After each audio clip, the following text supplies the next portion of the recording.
Welcome to the Virtual Museum, your chance to step inside the world of Tudor Cheam. Welcome to Whitehall Historic House. The oldest parts of this building were built around the year 1500. That was 15 years into the reign of the first Tudor monarch, Henry VII. The boy who was to go on to become Henry VIII was only 9 years old when the first parts of this house were built. We believe that Whitehall started life as a farmhouse, a bit like this one. When Whitehall was built, Cheam was a small rural village which was well known for its whiteware pottery. Cheam was on the border of a large royal estate, and in 1538, life in Cheam was turned upside down by the arrival of this gentleman. Henry wanted to create a palace that would show that the Tudor dynasty was strong, powerful, and would last for hundreds of years.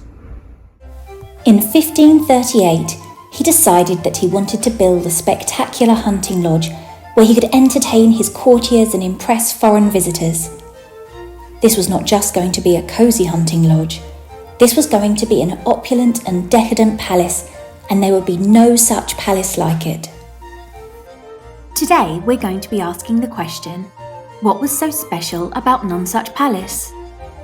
We're going to find out why we don't know more about Nonsuch Palace, use sources to find out what it was like, and think about how reliable these sources are. Hang on, if we want to learn about Nonsuch Palace, why don't we just head over there and have a look, like we can with Hampton Court? There is a bit of a problem. Nonsuch Palace doesn't exist anymore. To find out why, we need to go back to the year 1538.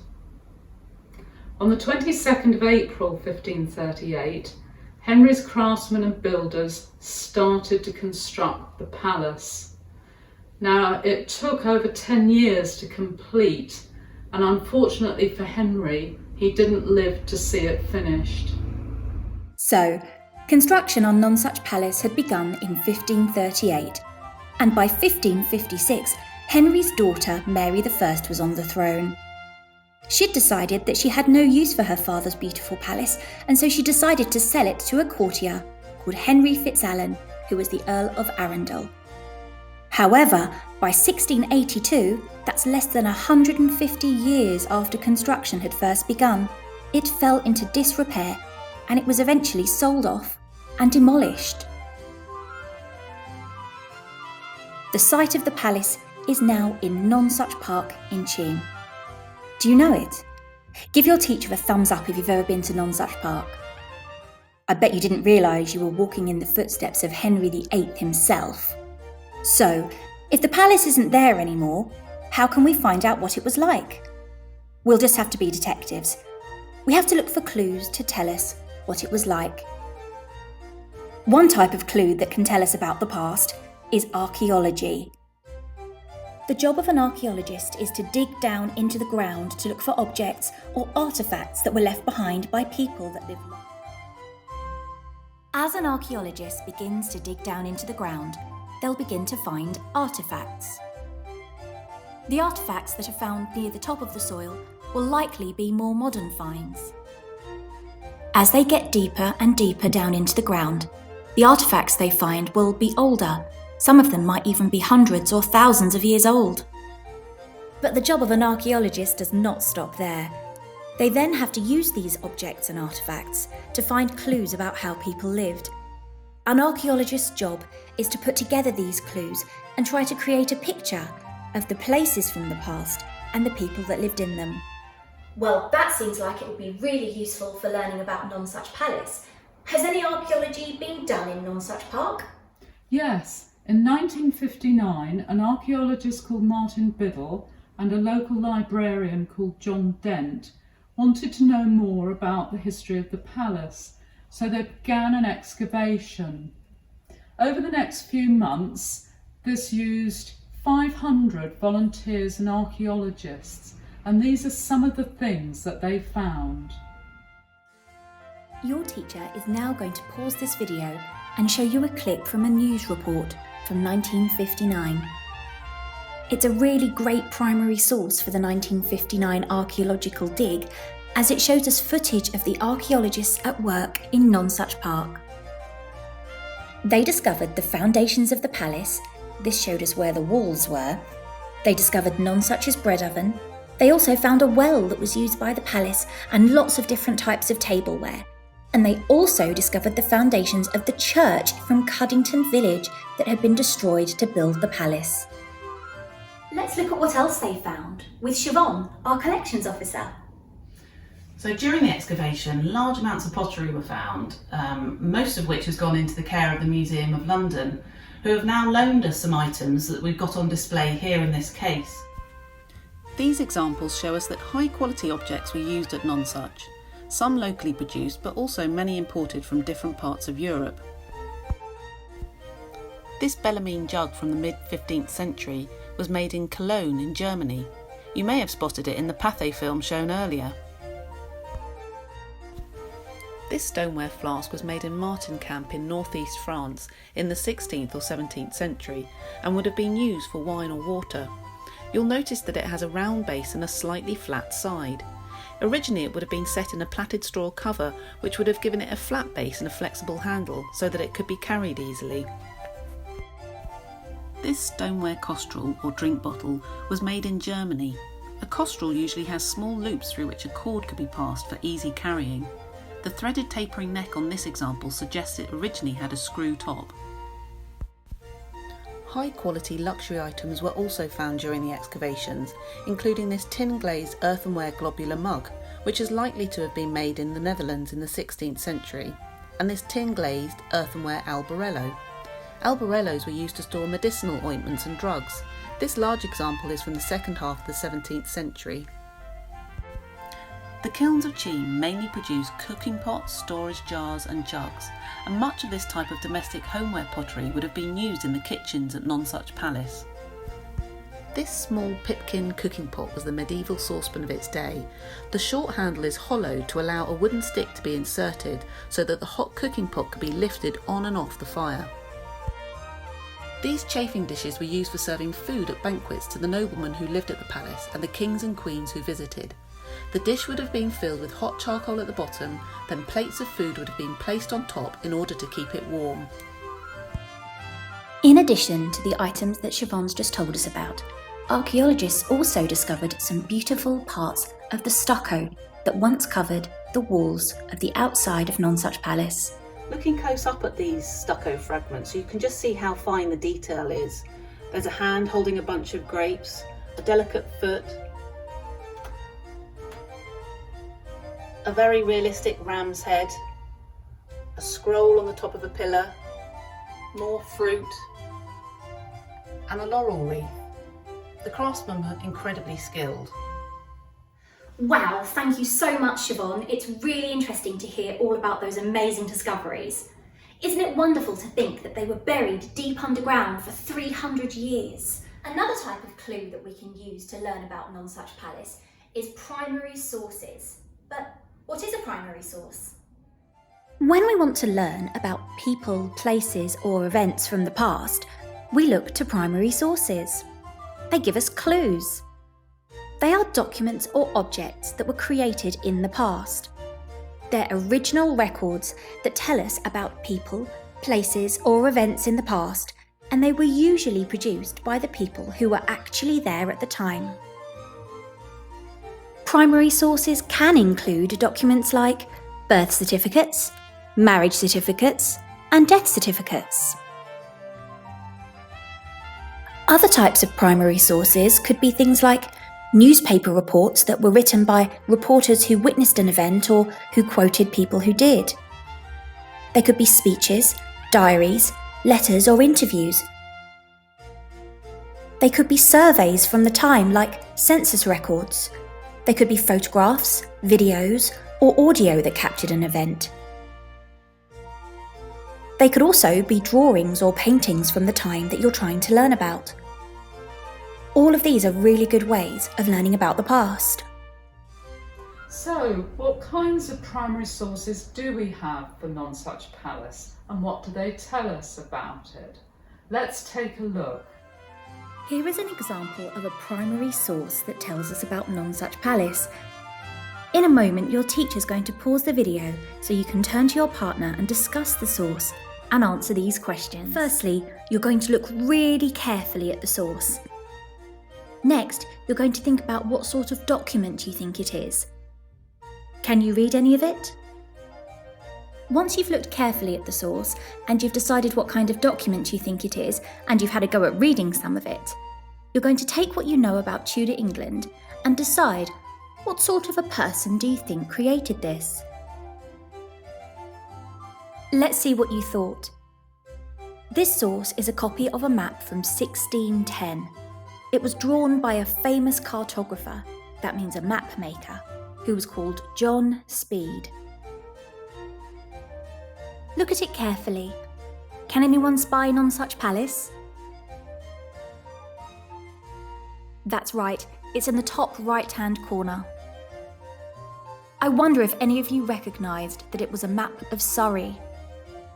It's from a book called The Theatre of the Empire of Great Britain. Now for the next question. Why would this have been created? What was its purpose? Who do you think it was for? Tell your partner what you think. Now, here I've zoomed in on the section which focuses on Nonsuch Palace. Take a look at this. What does this picture tell us about the building? What was it like? What shape is it? What decorations can you see? What does it tell us about the gardens and how they were laid out? Does it tell us anything else? The next thing to consider is, can we trust that the information it's giving us is true? What do you think? Yes, it's from a map, which is usually something that we trust as a factual document. However, look at this map. Do you think this is really designed to be used on an everyday basis? Do you think someone's going to go out for a walk and take this map with them? Or do you think that it's a decorative map, used as a decoration that someone might hang on their wall? What do you think? Can we trust it to give us the absolute truth? Now it's your turn to see what you can find out about Nonsuch Palace using primary sources. We're going to give you 5 different sources. They include the map that you've already seen, a watercolour, 2 extracts from a book, and a letter written by Elizabeth I. Alongside these sources, we've got some questions that you can answer, and these questions are going to help you to pull out the bits of information that are hidden in the sources. I'm really interested to see what you come up with, and I bet your teacher is too.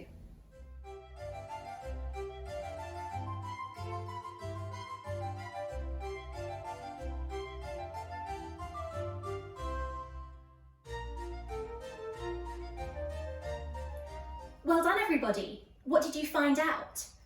Now we're going to tell you a little bit about what we know about Nonsuch Palace. It's important to realise nothing like this would have been seen before. Approaching across the landscape, the first thing you'd see is a stone-built outer gatehouse leading to a courtyard, and then beyond it an inner gatehouse and an inner courtyard. This was ornately decorated with towers at the end which housed the royal apartments, the Queen's on the left, the King on the right. Once you got into the inner courtyard, it turned from a stone-built building into timber framing with huge stucco panels between the timbers. Stucco was made from pounded up burnt flint and chalk. It was moulded when it was damp, not carved when it was dry. Scenes from Greek and Roman mythology, labels of Hercules, Roman emperors, and floral panels were used, including a huge one showing Henry with his son Edward. The timbers between the panels were also decorated with carved slate that was decorated with gold. When the sun was shining, the building must have gleamed. In your sources you will have seen references to carved animals, heraldic beasts. These were symbolic animals like lions and unicorns that you could see on a coat of arms. Garden statuary, again heavily symbolic with heraldry. Animals continued in the gardens with descriptions of deer, hares, rabbits and dogs giving chase. These were possibly stone and overgrown with green plants. Let's think back to two of those sources that you looked at earlier on. First of all, the letter from Elizabeth I to Henry Fitzalan, the Earl of Arundel, and secondly, the watercolour of the picture of Elizabeth arriving at Nonsuch Palace. They both tell us about times when Elizabeth visited Nonsuch. Thinking back to the letter in particular, what did you think of the relationship between Elizabeth and Henry Fitzalan, the Earl of Arundel? Do you think they were friendly? Do you think they got along? What did the letter make you think? Here's the letter. Let's pick out a couple of key phrases here. She calls him a right trusty and well-beloved cousin.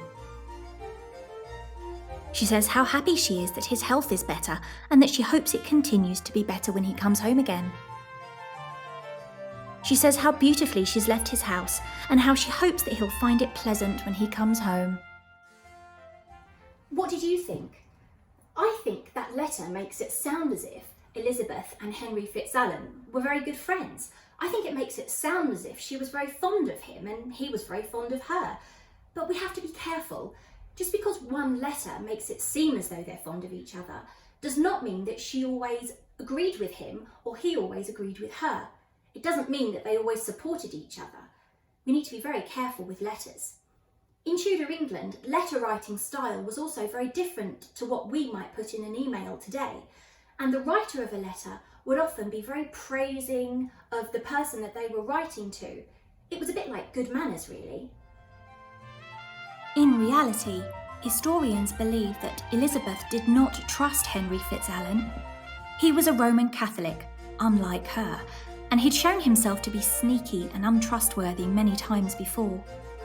He had helped Elizabeth's older sister Mary to take the throne years before, and Mary had rewarded him with power and privilege. In 1561, he had thought that he might marry Queen Elizabeth, but not soon after, when Elizabeth was ill, he was discovered to have been scheming about who was going to take over from her if she died. In 1571, only 10 years later, it was discovered that he'd been involved in a plot to remove Elizabeth from the throne and replace her with her cousin, Mary, Queen of Scots. As punishment for this, he was put in prison in his own house for the rest of his life. Just because it looked like Elizabeth and the Earl of Arundel were good friends in one letter does not mean that we should assume that that was always the case. You've got to be very careful when you're looking at letters. Before we introduce your main activity, you might be interested to know why Nonsuch Palace isn't there today. The answer is down to these two people. Who do you think the man on the left is? What clues can you see? I wonder if any of you knew. He is King Charles II, and to his right is a lady friend of his called Barbara Villiers. She was the Duchess of Cleveland. By the 1660s, Nonsuch Palace was back in the hands of royalty, and Charles II was its owner. During the Civil War, the palace had been neglected, and Charles II didn't need a hunting lodge. So he decided to give it to Barbara Villiers. One thing you should know about Barbara Villiers is that she was a gambler, and she owed lots of money to other people. In order to pay off her gambling debts, she decided to sell off Nonsuch Palace bit by bit. The palace was demolished and sold for parts. Today, there's nothing left above ground to show that the palace was ever there. Now it's time to turn our attention to your activity today. In and around the London Borough of Sutton, you might have noticed these red plaques. Have you spotted them? If you hadn't before, you certainly will now. There are around 70 Heritage in Sutton oval burgundy plaques that you'll find right across the borough. Have a look for them as you're out and about, and you'll be astonished not just how many you can find, but the different things that they commemorate. So it might be fixed to a building on the site of an earlier building that's been demolished. It could be an old structure and it explains what it is. Or it could mark where an important local person once lived. So there's lots that you can discover about the people who lived locally before we did. Now that you've used primary sources to learn about Nonsuch Palace, why don't you show your teacher what you've learned? Your task is to create a Heritage in Sutton plaque for Nonsuch Palace. You need to sum up why Nonsuch Palace was so special and why it should be remembered. You could begin with words and phrases like, "On this site once stood," or "This was once the site of." You could try to include information about when the house was built, who built it, why he built it, who visited the palace, what the palace was like, why it's no longer there, when it was excavated. Then at the end, can you include why it was important and why we should remember it? Let's look back at our inquiry question from the beginning of the lesson. What was so special about Nonsuch Palace? Today, we've found out why we don't know more about Nonsuch Palace, we've used sources to find out what it was like, and we've thought about how reliable these sources are. Well done, everyone. Thank you so much for joining us here at Whitehall Historic House today. We're open at weekends and on lots of school holidays as well, and we've always got fun activities going on. So when you go home today, do tell your parents and your guardians about us and get them to bring you along so you can see the house in person one day. Thank you. Bye.